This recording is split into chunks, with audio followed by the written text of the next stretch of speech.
Berlokasi di Australia, sepasang turis asing Greg dan Yanti datang ke dermaga buat ikut tur cage diving. Tujuannya cuma satu, mereka pengen ngerasain sensasi berenang bareng hiu. Sebelum berangkat, ada tukang es cekek bernama Pak Agus yang sempat nyapa mereka. Dia bilang di perjalanan terakhir ada mahasiswa yang celaka, katanya bagian tubuhnya dimakan hiu. Greg dan Yanti cuma saling pandang lalu ketawa kecil. Mereka pikir itu cuma cerita lebay buat nakutin turis. Beberapa saat kemudian datanglah pemandu tur mereka. Kita panggil aja Sumanto. Orangnya kelihatan ramah, tapi tatapannya emang ramah. Dia nanya-nanya soal mereka, terus nanya, ada yang tahu nggak kalau pada pergi ke sini? Waktu tahu nggak ada yang tahu, Sumanto malah senyum sinis, kayak nemu hal menarik.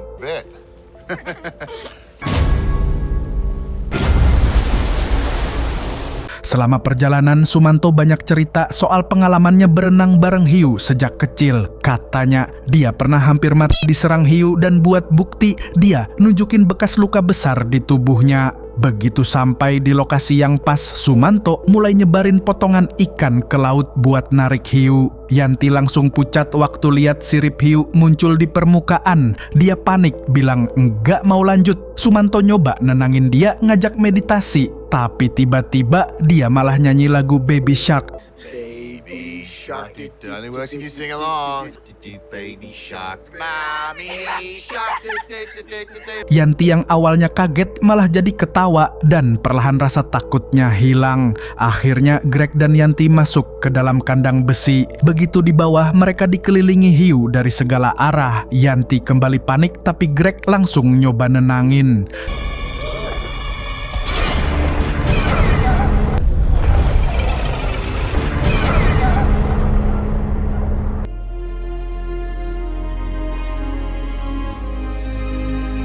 Setelah puas, mereka balik naik ke kapal. Yanti senyum lega, bilang pengalaman itu luar biasa. Tapi suasananya tiba-tiba berubah.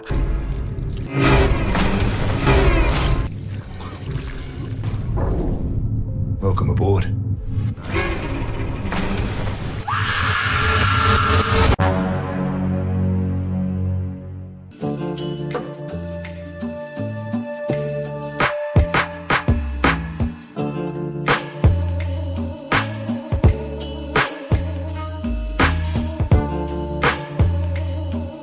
Kita diperkenalkan seorang peselancar cantik bernama Siti yang lagi asik nikmatin ombak di pantai. Siangnya, dia mampir ke minimarket buat beli minuman. Di sana, dia ngedengar seorang cowok bernama Asep lagi nyari kabel jumper karena mobilnya mogok, tapi barangnya lagi habis. Asep nanya ke Siti, barangkali dia punya, tapi Siti pura-pura nggak punya. Siti bayar minumannya, padahal diam-diam nyelundupin es krim di dalam minumannya. Waktu balik ke mobilnya, Asep nyamperin dan bilang, kalau kamu nggak ngasih aku tumpangan, aku kasih tahu kasir soal es krim itu. Siti kesel tapi akhirnya ngalah dan ngasih tumpangan. Sepanjang perjalanan, Asep cerewet banget. Siti capek dengarnya sampai akhirnya dia nyuruh Asep diam. Pas sampai di mobil Asep, Siti kaget waktu ngeliat papan selancar di belakang mobil.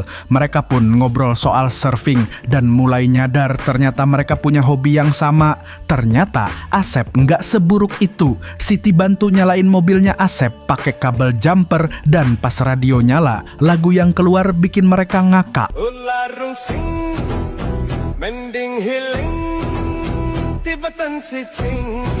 Seleranya sama. Malamnya mobil Siti parkir di depan rumah Asep. Mereka berdua makin dekat, saling bercanda sampai suasananya jadi agak panas. Buat ngerjain Siti, Asep ngelempar kunci papan seluncur Siti keluar jendela. Mereka ketawa bareng ngobrolin kesamaan di antara mereka. Esok paginya subuh pun tiba, Asep masakin Siti buat sarapan subuh. Pas keluar, si Siti udah nggak ada. Dan ternyata Siti udah di pantai lagi, siap-siap mau surfing subuh. Tapi dia baru sadar kunci sirip papannya ketinggalan. Dia nyari ke mobil terdekat dan disitulah dia ketemu sama Sumanto. Sumanto nyapa ramah, lalu ngasih kunci cadangan yang dia punya. Dia puji keberanian Siti yang berani surfing sendirian di waktu subuh buta. Setelah Sumanto pergi, Siti dapat SMS dari Asep nanya kenapa dia ninggalin tanpa pamit. Siti jawab santai, bilang mau kejar ombak pagi. Asep bilang mau nyusul, tapi Siti ragu buat izinin. Belum sempat ngetik balasan, lalu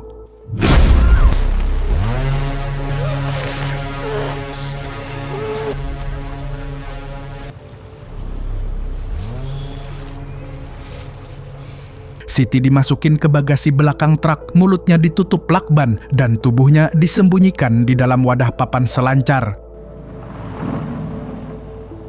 Sumanto nyetir menuju dermaga. Anjing Pak Agus menggonggong keras waktu nyium bau aneh dari truk Sumanto. Tanpa peduli, Sumanto naik ke kapal dan ngunci tubuh Siti di ruangan sempit. Beberapa jam kemudian, Asep nyari Siti, tapi yang dia temuin cuman mobilnya doang. Dia coba nelepon, tapi HP Siti masih ada di kursi depan. Siti pelan-pelan buka mata, kepalanya pusing, tangannya diborgol keranjang besi di sebuah ruangan sempit. Dan ternyata Yanti juga ada di sini. Mereka sama-sama disekap di ruangan kecil ini. Siti panik dan langsung teriak minta tolong. Tapi yang denger cuman Sumanto yang lagi sarapan santai sambil senyum denger jeritan mereka.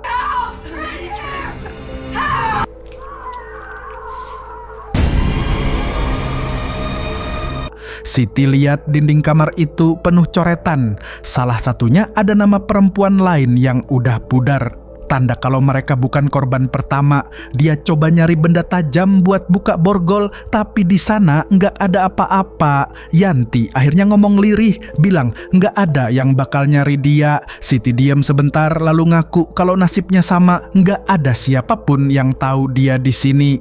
Sementara itu Asep lagi di jalan mau kerja. Dia kaget waktu lihat mobil Siti lagi ditarik mobil derek. Langsung aja dia ke kantor polisi, bilang kalau mobil van itu tempat tinggal Siti. Asep curiga ada yang nggak beres, tapi waktu polisi nanya nama lengkap Siti, Asep nggak tahu. Laporannya pun ditolak. Di kapal, Yanti nangis pelan. Dia bilang nyesel nggak dengerin ibunya yang dulu ngelarang dia buat liburan ke luar negeri. Dia takut nggak bakal ketemu ibunya lagi. Siti coba nenangin, lalu cerita soal masa lalunya. Dia tumbuh di panti asuhan, pernah masuk pusat pembinaan remaja, dan datang ke Australia buat mulai hidup baru. Biar suasana nggak makin sedih, Siti iseng lempar lelucon kecil. Katanya, "Kenapa Tayo warnanya biru?" Yanti ketawa walau matanya masih basah. Pas lagi ngobrol, Siti ngeliat sesuatu di pakaian Yanti. Tali atas baju renangnya ternyata punya kawat kecil di dalamnya. Siti minta itu dan Yanti langsung copot lalu lempar ke arah Siti. Dengan hati-hati, Siti buka bagian kawatnya dan mulai nyoba congkel kunci borgol. Lalu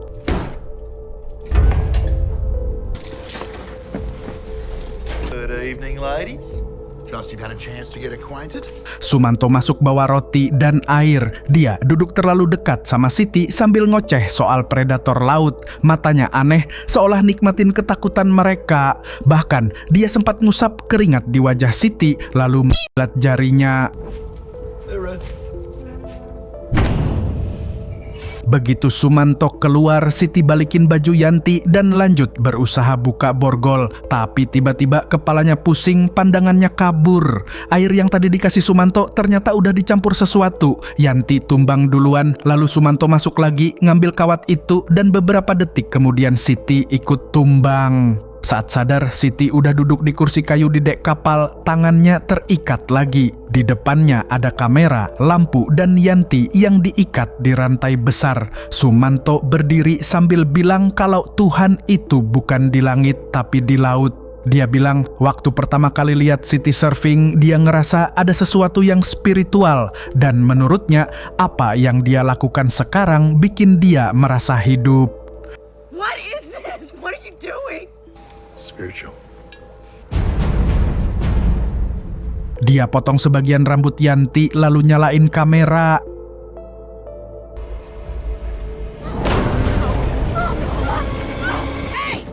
Perlahan, dia turunkan rantai itu ke laut hingga Siti terambang di air. Siti cuma bisa jerit dari kursinya waktu lihat hiu-hiu mulai muncul.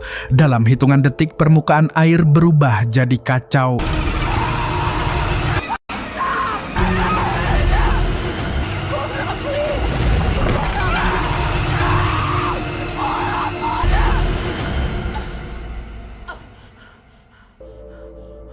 Sumanto senyum lebar bilang ini pertunjukan terbaik di dunia.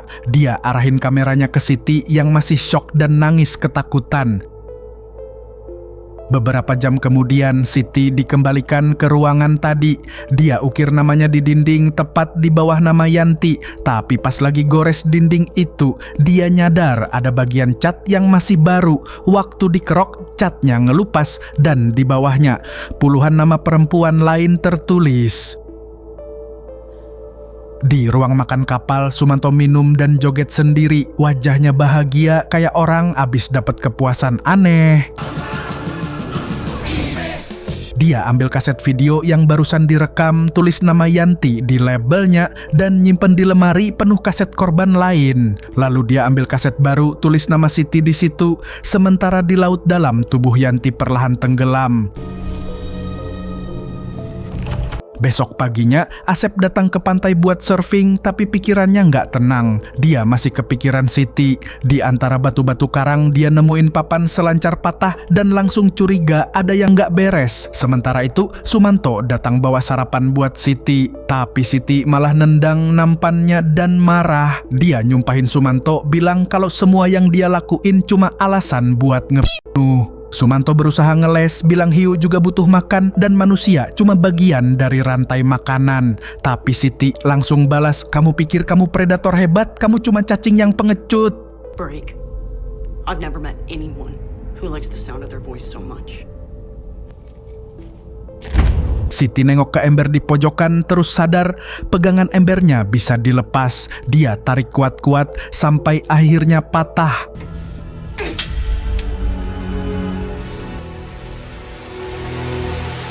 Malam itu, Sumanto makan malam sambil nonton rekaman videonya sendiri. Dia terlihat tenang tapi matanya kosong. Setelah selesai makan, dia mulai meracik obat penenang. Campurannya dimasukin ke suntikan, lalu dia bawa masuk ke kamar tempat Siti dikurung.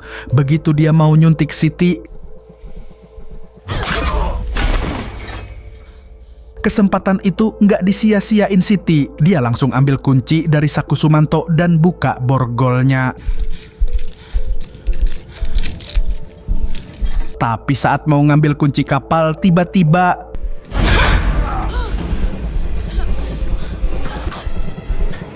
dia berhasil nyuntikkan obat penenang ke kaki Siti. Tapi Siti nendang sekuat tenaga. Siti lari ke ruang kontrol, nyoba pakai radio buat minta bantuan. Sayangnya nggak ada yang jawab. Dari jendela dia lihat kapal pesiar lewat di kejauhan. Siti langsung turun ke dek dan teriak minta tolong. Tapi di kapal pesiar itu musiknya terlalu keras, nggak ada yang dengar. Sumanto muncul lagi sambil bawa alat tajam. Siti panik, dia ambil kamera dan dilempar ke laut. Itu bikin Sumanto kaget. Cukup buat Siti loncat ke laut juga. Dia berenang sekuat tenaga, tapi efek obatnya mulai jalan. Tubuhnya melemah, pandangannya kabur. Akhirnya dia pingsan di tengah laut dan Sumanto pakai pengait buat ngambil dia. Besoknya, polisi mulai cari keberadaan Siti. Asep juga ada di sana. Dia buka aplikasi CCTV buat lihat ombak secara langsung. Asep putar ulang rekaman malam sebelumnya dan lihat mobil van Siti lewat, disusul ada mobil truk yang mencurigakan juga. Dia zoom gambar itu, kelihatan jelas logo Sumanto Experience. Langsung deh Asep cari nama perusahaan itu di internet. Sementara itu Sumanto mampir ke dermaga buat beli peralatan baru. Siti udah sadar lagi di kamar tapi mulutnya ditutup lakban. Pas Asep nemu nomor telepon di situs itu, dia langsung nelepon kapal. Sayangnya Sumanto lagi keluar, jadi panggilannya nggak diangkat. Asep akhirnya ninggalin pesan suara. Sumanto di supermarket beli kamera baru. Waktu mau balik, dia kena macet di tengah jalan. Dia lihat seorang turis cantik dan matanya langsung berubah. Dia udah nemu calon korban berikutnya. Sementara itu, Asep berhasil nemuin alamat kapal itu dan langsung pergi ke dermaga.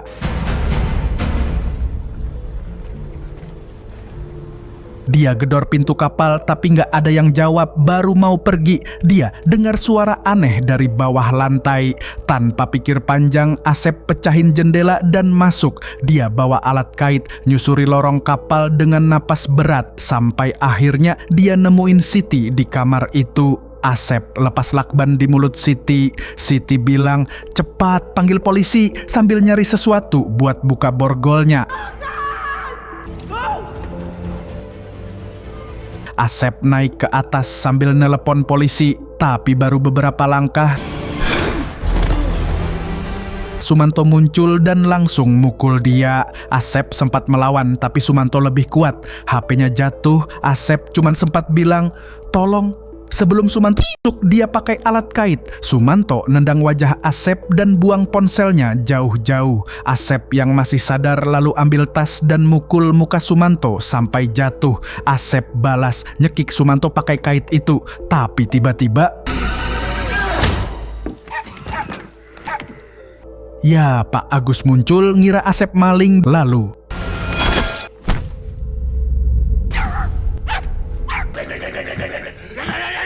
setelah itu Sumanto ngunci kamar Siti dan mulai bawa kapal ke sebuah pulau terpencil.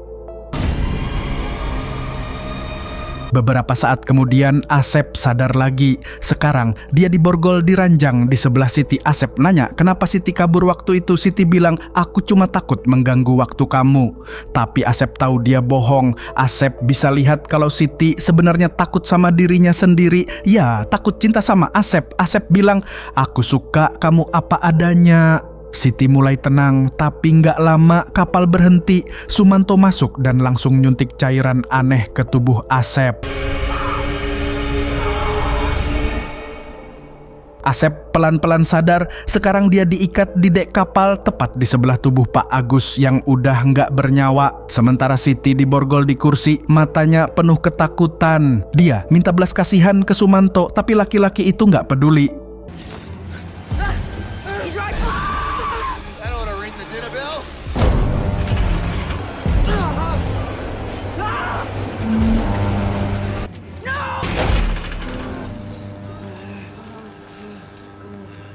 Put me up instead.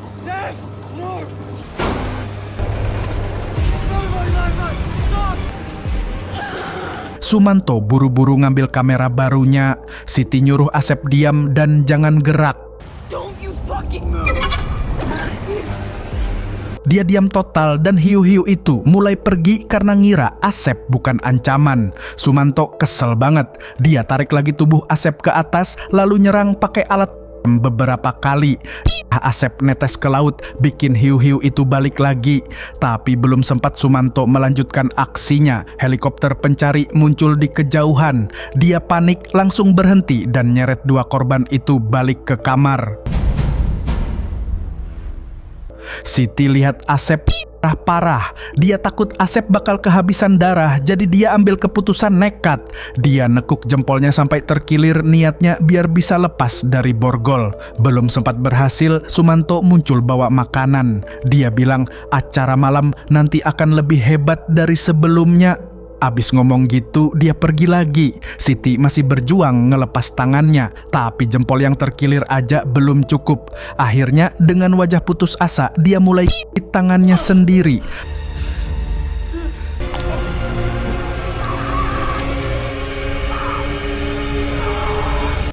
Malamnya, Sumanto nyiapin obat penenang lagi. Dia buka pintu kamar, tapi ranjang Siti kosong. Di bantal cuma ada jempolnya doang. Sumanto kaget. Tiba-tiba Siti muncul dari tempat sembunyi dan ngunci pintu dari luar. Dia lari ke ruang kontrol, nyalain mesin kapal. Sumanto buru-buru buka pintu darurat dan motong aliran listrik, bikin kapal langsung berhenti. Dari jendela, Siti lihat ada pesta di pulau dekat situ. Dia cari alat suar buat minta tolong. Pas Sumanto datang, Siti langsung nembak flare gun ke arah dia dan kabur. Dia masuk dapur, manjat ke atas meja dan mecahin kaca langit-langit buat kabur ke atas. Tapi bajunya nyangkut. Sumanto berhasil dobrak pintu dapur dan narik dia turun.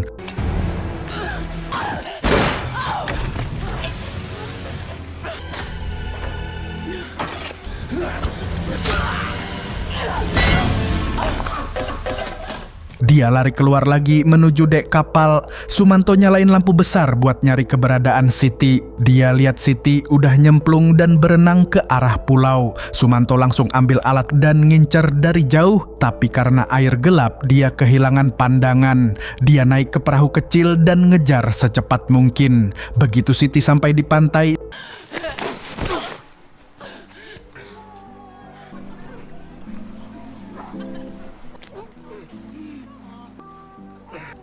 Siti pingsan lalu bawa balik ke kapal. Saat Asep sadar lagi, dia udah diborgol di kursi. Siti di atas air, tubuhnya disiram air biar bangun. Sumanto mulai ngoceh soal ikan yang suka ngelawan kalau ditangkap. Tiba-tiba seekor hiu muncul. Sumanto nurunin Siti pelan-pelan siap ngambil video dengan kameranya. Begitu hiu mendekat, Siti tendang dan bikin hiu itu pergi. Sumanto marah besar. Dia ambil alat kait dan tusuk ke arah hiu buat mancing amarah. Tapi malah alat itu jatuh dan menjadi kesempatan buat Siti. Dia pakai kait itu buat manjat naik ke derek kapal. Tiba-tiba hiu muncul lagi di bawahnya.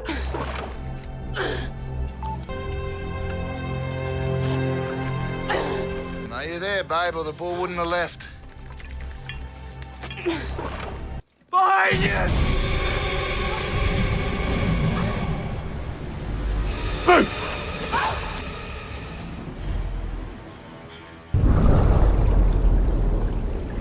Siti lihat hiu besar itu datang ke arahnya, tapi bukannya nyerang, hiu itu berhenti di depannya. Kayak ngerti karena dia juga pernah disakiti Sumanto. Akhirnya hiu itu pergi begitu saja. Siti naik lagi ke kapal, ngendap-ngendap sambil cari senjata.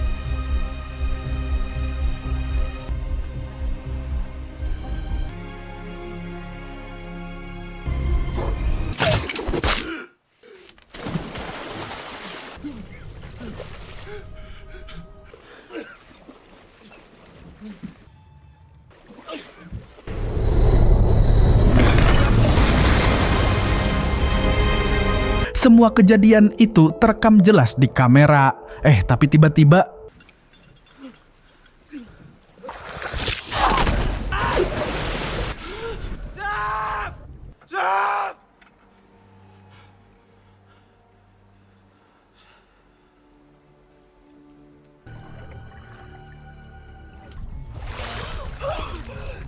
ya, Siti selamat dan berenang balik ke kapal. Siti cepat-cepat ambil flare gun terakhir dan coba nyalain sambil teriak minta tolong. Dari arah pulau, kapal besar membunyikan klakson tanda mereka datang. Siti langsung ke Asep yang masih pingsan. Dia nangis, minta Asep bangun, katanya, "Aku cinta kamu dan cuma kamu satu-satunya yang aku punya." Asep buka mata perlahan, senyum tipis lalu bilang, "Terkadang manusia itu kelihatan ramah di luar, senyumnya hangat, cara ngomongnya baik, tapi di balik itu kita tidak pernah tahu apa yang sebenarnya mereka sembunyikan. Karena di dunia ini yang paling berbahaya bukan hiu di laut, melainkan manusia." Ya, manusia yang hatinya sudah hilang. Oh ya, aku minta saran dari kalian nih, tulis nama lucu atau nama favorit kalian di komentar, nanti bakal aku pakai di video selanjutnya. Saya Bang Rama, terima kasih sudah nonton. Kita ketemu lagi di cerita berikutnya. Bye-bye.